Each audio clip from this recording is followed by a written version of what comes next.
Hello and welcome. I'm Neha Khanna and you're watching America 360. Let's get you all the big stories grabbing headlines in the US tonight.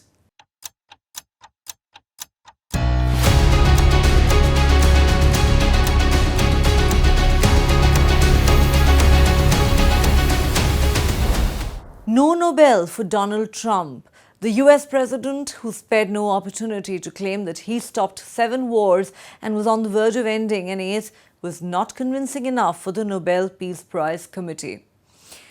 Venezuelan opposition leader Mario Corina Machado crushed Trump's dream of becoming the 5th US president after Theodore Roosevelt, Woodrow Wilson, Jimmy Carter and Barack Obama to win the coveted honor.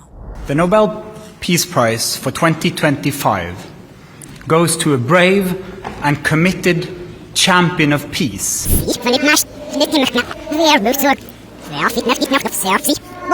Will you get the Nobel Prize? Absolutely not.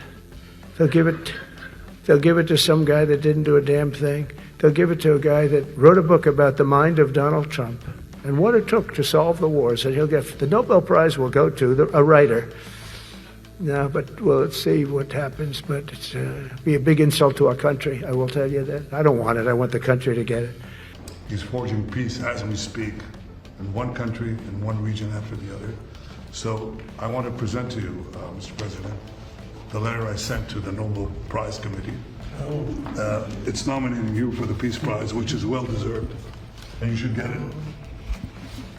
Thank you very much. This I didn't know. Wow. Thank you very much.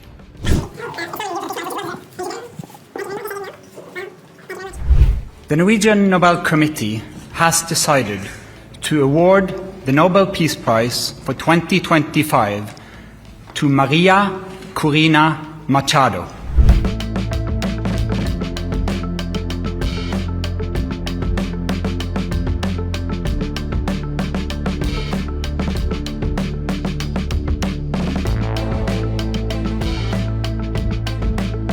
A massive diplomatic upset and a personal blow for U.S. President Donald Trump. After months of lobbying, public appeals, and even symbolic gestures, the Nobel Peace Prize 2025 has gone elsewhere. The Norwegian Nobel Committee has awarded the 2025 Nobel Peace Prize to Venezuelan opposition leader Maria Corina Machado for her tireless struggle to restore democracy in her country. Machado, dubbed Venezuela's Iron Lady, has long championed human rights and democratic freedoms, even as she remains in hiding following last year's disputed election under President Nicolas Maduro. The Nobel panel hailed her courage in pushing for a peaceful transition from dictatorship to democracy. The Nobel Peace Prize for 2025 goes to a brave and committed champion of peace, to a woman who keeps the flame of democracy burning amidst a growing darkness. The Norwegian Nobel Committee has decided to award the Nobel Peace Prize for 2025 to Maria Corina Machado. She is receiving the Nobel Peace Prize for her tireless work promoting democratic rights for the people of Venezuela and for her struggle to achieve a just and peaceful transition from dictatorship to democracy. As the leader of the democratic forces in Venezuela, Maria Corina Machado is one of the most extraordinary examples of civilian courage in Latin America in recent times. Ms. Machado has been a key unifying figure in a political opposition that was once deeply divided, an opposition that found common ground in the demand for free election and representative government. This is precisely what lies at the heart of democracy, our shared willingness to defend the principles of popular rule, even though we disagree. At a time when democracy is under threat, it is more important than ever to defend this common ground. Recently featured in Time's 100 Most Influential People of 2025, Machado's win cements her status as the global face of Venezuelan resistance. But the announcement may rattle U.S. President Donald Trump. The U.S. president, who openly declared it would be an insult if he didn't win the prize, is now left watching from the sidelines. Will you get the Nobel Prize? Absolutely not. They'll give it to some guy that didn't do a damn thing. They'll give it to a guy that wrote a book about the mind of Donald Trump and what it took to solve the wars. And he'll get the Nobel Prize will go to a writer. No, but well, let's see what happens. But it's be a big insult to our country. I will tell you that. I don't want it. I want the country to get it. Trump has repeatedly claimed credit for resolving 8 wars and pushing peace deals across the globe. But this time, the Nobel spotlight has passed him by earlier this week. Even Israeli hostage families symbolically presented a mock Nobel medal featuring Trump's face, urging him to help end the Gaza conflict. However, despite all these backing, it's Maria Corina Machado, not Donald Trump, who takes center stage as the world's newest Nobel laureate. A moment marking the Venezuelan woman's courage and Trump's biggest international embarrassment yet. Donald Trump's Nobel Peace Prize dreams have been shattered, but the US president left no stone unturned to campaign for the coveted award till the last moment. Trump lashed out at former US President Barack Obama, claiming he received the award for doing nothing and was destroying our country. Trump emphasized his own record in resolving conflicts around the world and securing peace in Gaza, hours before this year's award was announced. They'll give it to a guy that wrote a book about the mind of Donald Trump and what it took to solve the wars. And he'll get the Nobel Prize will go to a writer. No, but well, let's see what happens. But it's be a big insult to our country. He also often positioned himself as president of peace, yet armed Israel with billions to kill Palestinians in Gaza for over 8 months before forcing either side to accept his ceasefire deal. Well, I don't know. Look, I made... Trump has not shied away from lobbying for the award. He even bullied his way out to get one. He called himself deserving. While his cabinet called him peace president, well, Trump says he has resolved not 1, not 2, not 3, but 8 wars since taking the oath of office. Well, I don't know. Look, I made 7 deals and now it's 8. But they'll have to do what they do. Whatever they do is fine. I know this. I didn't do it for that. I did it because I saved a lot of lives. Reports say Trump even contacted Norwegian officials for Nobel. But the Norwegian Nobel Committee has hinted that such pressure is unlikely to succeed.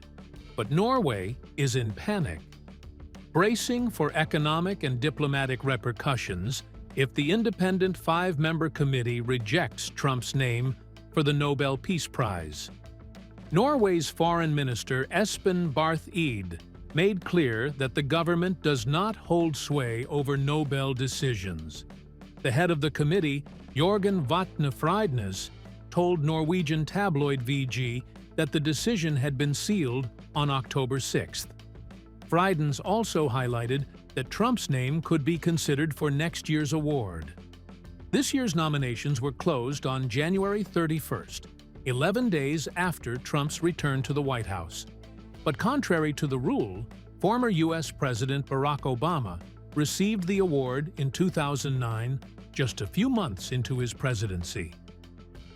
You did, and President Obama got the Nobel Peace Prize for way less. Nothing. Exactly. Obama got a prize. He didn't even know what he got. He got elected, and they gave it to Obama for doing absolutely nothing but destroying our country. No, he was not a good president. The worst president was Sleepy Joe Biden, but Obama was not a good president. Are you going to do something with the They gave Hezbollah? him a prize. How many months after he won the election, then they gave him the Peace Prize, right? Trump's confidence is as grand as ever, but the probability of him joining the ranks of Theodore Roosevelt, Woodrow Wilson, Jimmy Carter, and Obama seems bleak at the moment. When asked why Donald Trump did not win the Nobel Peace Prize, this is what the Nobel Committee chairman had to say. Congratulations to Maria Corina Machado and the committee on the decision. But during the past months, U.S. President Donald Trump has repeatedly said he deserves the Nobel Peace Prize and he'd like to have it. He even said that it would be an insult to the United States if he doesn't get it.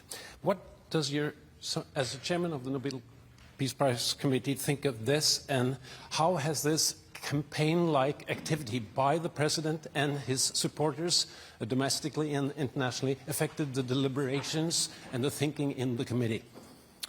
In the long history of the Nobel Peace Prize, I think this committee has seen any type of campaign, media attention. We receive thousands and thousands of letters every year of people wanting to say what for them leads to peace.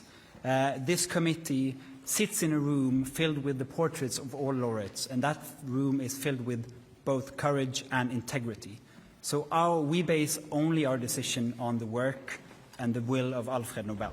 Donald Trump aggressively campaigned for a Nobel Peace Prize, claiming credit for brokering ceasefires, including the one between India and Pakistan in May this year.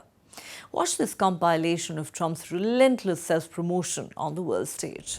This year's Nobel Peace Prize on October the 10th. Is that date circled on your calendar, Mr. President? I can't say. I mean, a lot of people say, I can't say. I mean, a lot of people say, Everyone says that I should get the Nobel Peace Prize for each one of these achievements. 8 in 8 months, that's pretty good. Nobody's ever done that. Will you get the Nobel Prize? Absolutely not. Will you get the Nobel Prize? Absolutely not. Will you get the Nobel Prize? Absolutely not. No matter what I do, they won't give it. They'll give it to a guy that wrote a book about the mind of Donald Trump and what it took to solve the wars. And he'll get the Nobel Prize will go to a writer. I don't think anybody in history has settled that many, but perhaps they'll find a reason not to give it to me, Perhaps they'll find a reason not to give it to me, Be a big insult to our country, I will tell you that. I don't want it. I want the country to get it. I don't want it. I want the country to get it. The Nobel Peace Prize will be announced on Friday. You've been nominated by many world by many countries. That's many right. Countries as well as the hostage families. Do you think you will win? I have no idea. I mean, look, I did settle. Marco would tell you we settled 7 wars. We're close to settling an 8th. And I think we'll end up settling the Russia situation, which is horrible. 7,000 people died last week, by the way, in Russia, between Russia and Ukraine. I think we'll settle that. So I don't think anybody in history has settled that many, but perhaps they'll find a reason not to give it to me, Perhaps they will. Now, after ending all of these wars and also earlier negotiating the Abraham Accords, which is a very big thing for which our country received no credit, never receives credit. Everyone says that I should get the Nobel Peace Prize for each one of these achievements. But for me, the real prize will be the sons and daughters who live to grow up with their mothers and fathers, because millions of people are no longer being killed in endless and unglorious wars. What I care about is not winning prizes, it's saving lives. We saved millions and millions of lives with the 7 wars. And we have others that we're working on, and you know that. So if this works out, we'll have 8. 8 in 8 months, that's pretty good. Nobody's ever done that. Will you get the Nobel Prize? Absolutely not. They'll give it to some guy that didn't do a damn thing. They'll give it to a guy that wrote a book about the mind of Donald Trump and what it took to solve the wars. And he'll get the Nobel Prize will go to a writer. No, but we'll see what happens. But it's be a big insult to our country. I will tell you that. I don't want it. I want the country to get it. It should get it because there's never been anything like it. Think of it. So if this happens, I think it will. I don't say that lightly because I know more about deals than anybody. This is what my whole life was based on. President Macron just said that if you want the Nobel Prize, you should put an end to the war in Gaza. What's your response to that? Well, they say that all together. I mean, it's Gaza, it's Russia, it's everything. I think Gaza's going to come along. We're going to have a very important meeting, and my next meeting actually is going to be very important with leaders in the region. And we're going to talk about Gaza. We're going to see if we can do something about it. We want to stop that. We want to get our hostages back, or their hostages back. This year's Nobel Peace Prize on October the 10th, Friday, October the 10th. Is that date circled on your calendar, Mr. President? I can't say. I mean, a lot of people say, no matter what I did, because, I'm of a certain persuasion, no matter what I do, they won't give it. And I'm not politicking for it. I have a lot of people that are. I know. I mean, I read the same things as you do. But it would be a great honor, certainly. But I would never politic. He's forging peace as we speak in one country, in one region after the other. So I want to present to you, Mr. President, the letter I sent to the Nobel Prize Committee. It's nominating you for the Peace Prize, which is well deserved, and you should get it. Thank you very much. This I didn't know. Wow. Thank you very much. The Donald Trump administration has declared war on Antifa, the left-leaning group that has been actively involved in the anti-ICE protests across the United States. The White House released a video featuring top officials of the Trump administration and media figures declaring war on Antifa. Attorney General Pam Bondi accused the group of attacking the police and journalists, while FBI Director Kash Patel called it an organized international criminal enterprise. They are an organized, systemic, international criminal enterprise. And what the FBI is going to do is trace the money, follow the funds, and find every single person that was involved in funding the riots and the violent acts of criminality that they are perpetrating on our street. Antifa beats journalists. Antifa attacks our police stations. They attack our courthouses. They dox our law enforcement officers. No more. They are a terrorist group, and we are coming after them. We are here at the White House today to unmask Antifa, to follow the money all the way to the top. If you want to get to the bottom of who is fomenting this chaos and violence in our country, you must follow the money. I was a mainstream reporter in Seattle for 10 years before I quit mainstream media, in part due to its refusal to acknowledge the dangers of Antifa and radical left-wing violence. Part of the problem that we have is that a lot of people refuse to believe that Antifa is real. It is just a made-up thing, but I have seen them. They are real, they are dangerous, and they are violent. They are an organized, systemic, international criminal enterprise. And what the FBI is going to do is trace the money, follow the funds, and find every single person that was involved in funding the riots and the violent acts of criminality that they are perpetrating on our street. I've watched Antifa brutally beat, harass, and threaten Americans in the street, but all of that ends with the Trump administration. I was brutally attacked and almost killed by Antifa in the streets of Seattle. All of my colleagues have been attacked. I can't think of a single one who hasn't. Violence against journalists and police officers in our streets can't stand. Just days ago, I was in the Portland jailhouse, and now I'm in the White House. This administration is built different, and Antifa's days are numbered. And I want to thank President Donald Trump for designating Antifa a terrorist organization, and I'm looking forward to the FBI and the DOJ hunting down these people like the terrorists that they are. All I gotta say, it's a bad day to be Antifa. And Antifa's days of using violence and intimidation against their political opposition are over. And I've continued to report on them over the years, despite the threats of violence and actual violence that's happened, because I owe a thank you to this country, the United States, for settling my parents who were victims of communism in Vietnam.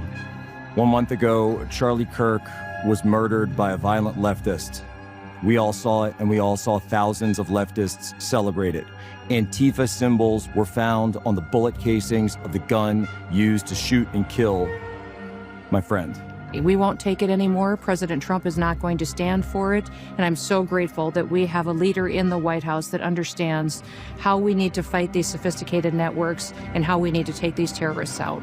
I've been attacked by Antifa, doxxed by Antifa, harassed by Antifa, but we're not standing down. We're now coming for you. U.S. Health Secretary Robert F. Kennedy Jr. made a shocking statement linking autism to circumcision.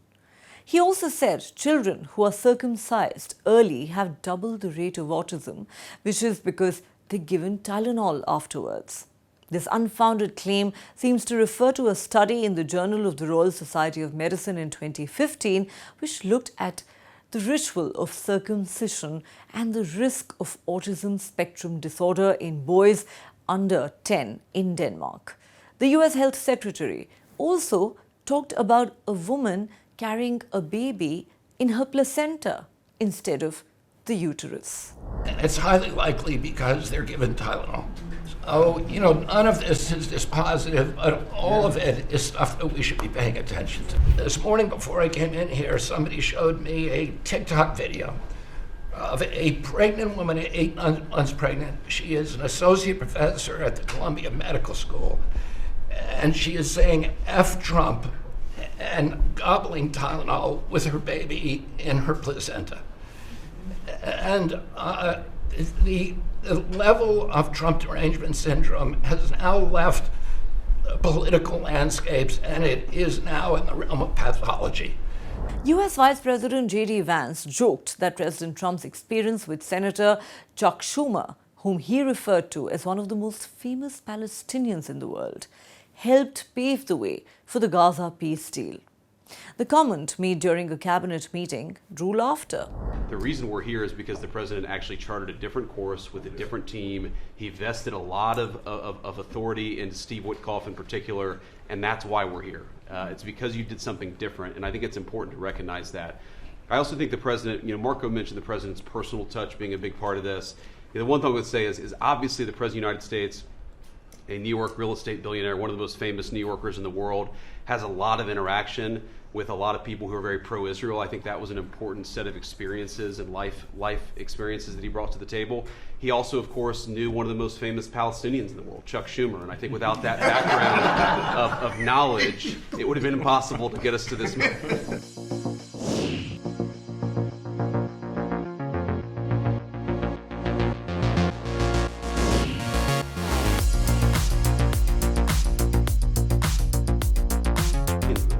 And I think without that background of knowledge, it would have been impossible to get us to this moment. So we're hardening all of our buildings and making sure that we have more security measures, snipers on the roof, people to protect our law enforcement while they're out there on the streets. But what I'm also doing, sir, is, and with your authority, is we're purchasing more buildings in Chicago to operate out of. We're going to not back off. In fact, we're doubling down, and we're going to be in more parts of Chicago in response to the people there.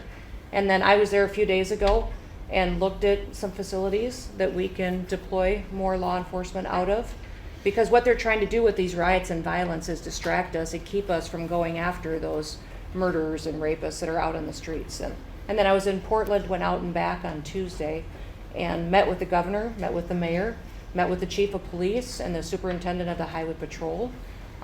They are all lying and disingenuous and dishonest people, because as soon as you leave the room, then they make the exact opposite response. So we're looking at new facilities to purchase. They're in Portland too, and we're going to double down. And I told them if they didn't meet our demands for safety and security on the streets and work with us, then we were going to bring in more federal law enforcement. One thing I would say is obviously the president of the United States, a New York real estate billionaire, one of the most famous New Yorkers in the world, has a lot of interaction with a lot of people who are very pro-Israel. I think that was an important set of experiences and life experiences that he brought to the table. He also, of course, knew one of the most famous Palestinians in the world, Chuck Schumer. And I think without that background of knowledge, it would have been impossible to get us to this moment. Second thing I would say, just on Chuck Schumer, the president mentioned this, that Chuck Schumer said this has been very good for us this morning about the shutdown. One of the things that we talked about before all the media came in, and that all of us are going to work on for the rest of the day, we've been working on for days, is how to make the shutdown as painless as possible on the American people. So while Chuck Schumer brags about this being good, and I think the president is right, it's not good for him politically as much as he might think that it is, it's causing real consequences for the American people. Cuba has the lowest level in the world of acetaminophen use, and it has the lowest autism rate in the world. So this is not dispositive. It is not proof. We're doing the studies to make the proof. But in the meantime, the precautionary principle should apply. And any mother who is taking this stuff during pregnancy just to get back at Donald Trump is doing something that is pathological. There's 2 studies that show children who are circumcised early have double the rate of autism. And it's highly likely because they're given Tylenol. So, none of this is dispositive, but all of it is stuff that we should be paying attention to. If you're considering to speak at the Knesset, at the Israeli parliament. Well, they asked me to speak at the Knesset, and I've agreed to. If they would like me to, I will do it. It's the first time a president has ever done that, so that makes it very interesting, right? Yeah. But yeah, so I will do it if they want me to. They have asked me to do that. President Trump allegedly warned that any Russian move against Finland would trigger an immediate American military response. During a tense meeting with the Finnish President Alexander Stubb, Trump reportedly issued what insiders are calling his most direct threat to Vladimir Putin, a red line that could ignite global tensions. Nobody's done 8 wars in 30 years, let alone 9 months. Are you going to step up the pressure? Are you going to step up the pressure for a Ukraine deal? Yeah, we are stepping up the pressure. We're stepping it up together. We're all stepping it up. NATO's been great. The leader of NATO, as you know, Mark, has been fantastic, I think. And he's a fantastic guy. And they are stepping it up. And we're selling a lot of weapons to NATO. And that's going, I guess, to Ukraine for the most part. That's up to them. But they're buying weapons from the U.S. We make the greatest weapons in the world. You buy our planes and a lot of our equipment. And you have a big force, actually. You have a tremendous force of equipment. So I think we'll get that one done too. Yeah. President Obama got it for way less. I want to finish, maybe. Mr. President, Mr. I'm from Finland. Mr. President, I'm from Finland. Is he okay? Yeah. Am I okay? He's all right. You look great. Go ahead. President, you're buying icebreakers from Finland. Yeah. But what if Russia and Vladimir Putin attacks Finland? Would you defend Finland? I would. Yes, I would. They're a member of NATO. I would. They're great people, but I don't think that's going to happen. I don't think he's going to do that. I think the chances of that are very, very small. But it's very interesting because you have a very big military relative to your size. You have a very powerful military, one of the best. And but certainly we will be there to help. Okay? Thank you. Mr. President. Okay, please. Mr. President, thank you. We have a bit order, as our president said. How would you exactly defend Finland? And yeah, thank you. Say what? How would you defend Finland? Vigorously. Can I just add on that? We're very pleased with the fact that we have so much training going on with American soldiers right now. So they're getting experience from Arctic conditions. And we're integrating our militaries together, working not only through the DCA agreement, but other ways as well. We see that day to day in the work that we do, and it's working well. That's all the time we have on this edition of America 360. If you have been, thanks for watching. Have a great weekend ahead. Do join us again on Monday.